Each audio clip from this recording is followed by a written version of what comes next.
बहुत समय पहले हिमालय की तलहटी में बसा आनंदपुर नाम का एक छोटा सा गांव था। हरी भरी घाटियां, बहती हुई नदी और चिड़ियों की मधुर आवाज यहाँ की पहचान थी।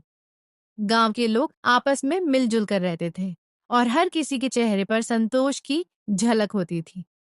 गांव में एक 18 साल का लड़का रहता था, अर्जुन। वह बुद्धिमान था पर थोड़ा आलसी भी। अर्जुन अक्सर खेत में मेहनत करने के बजाय नदी किनारे बैठकर सपनों में खो जाता। वह सोचता, काश मुझे समय को अपने हिसाब से बदलने की ताकत मिल जाए।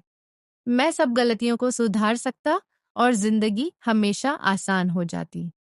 उसकी दादी शांति देवी अक्सर उसे समझाती, बेटा, समय नदी के पानी जैसा है जिसे रोका नहीं जा सकता। अगर तुम उसे बदलने की कोशिश करोगे तो उसका असर तुम्हारे ऊपर भी पड़ेगा। लेकिन अर्जुन इन बातों को बस एक बूढ़ी औरत की कहानियां मानकर टाल देता। गांव में एक अजीब सा बूढ़ा आदमी आया, पुरानी रेत घड़ी। वह चुपचाप अर्जुन के पास आया और बोला, मैंने सुना है तुम समय को बदलना चाहते हो। अर्जुन हैरान रह गया। हाँ, लेकिन आपको कैसे पता? बूढ़ा मुस्कुराया। मैं समय का यात्री हूँ। यह रेत घड़ी तुम्हें समय में आगे या पीछे ले जा सकती है, लेकिन याद रखना, हर बदलाव की एक कीमत होती है।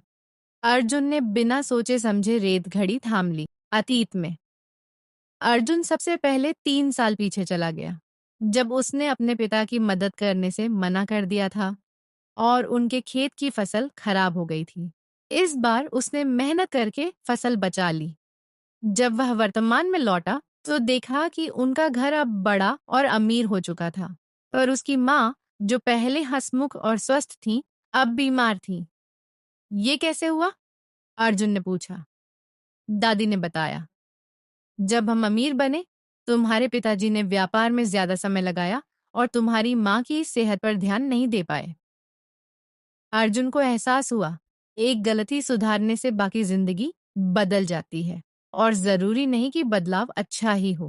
भविष्य में अर्जुन ने सोचा, अतीत बदलने में खतरा है, क्यों ना भविष्य देख लिया जाए। वह 10 साल आगे चला गया। वहां उसने खुद को एक बड़े शहर में देखा, महंगे कपड़े, बड़ी कार, लेकिन अकेला। उसके दोस्त, परिवार, कोई भी उसके साथ नहीं था। वह बस काम और दौलत के पीछे भाग रहा था। भविष्य का अर्जुन बोला, तुमने समय का इस्तेमाल बस अपने फायदे के लिए किया, रिश्तों के लिए नहीं। यह सुनकर अर्जुन के दिल में डर बैठ गया। वर्तमान में लौटकर अर्जुन ने रेत घड़ी बूढ़े को वापस दे दी। मैंने समझ लिया, समय को बदलने की कोशिश नहीं करनी चाहिए, बल्कि उसे सही तरीके से जीना चाहिए। बूढ़ा मुस्कुराया और बोला, सही कहा बेटा, समय सबसे बड़ा शिक्षक है। यह सिखाता है, पर परीक्षा पहले लेता है। उस दिन के बाद अर्जुन ने मेहनत करना शुरू किया, अपने परिवार और दोस्तों के साथ समय बिताया और अपनी जिंदगी को बिना पछतावे के जिया। कहानी की सीख, समय का सम्मान करो, क्योंकि जो पल गुजर जाता है वह कभी लौटकर नहीं आता। सही काम सही समय पर ही करना चाहिए।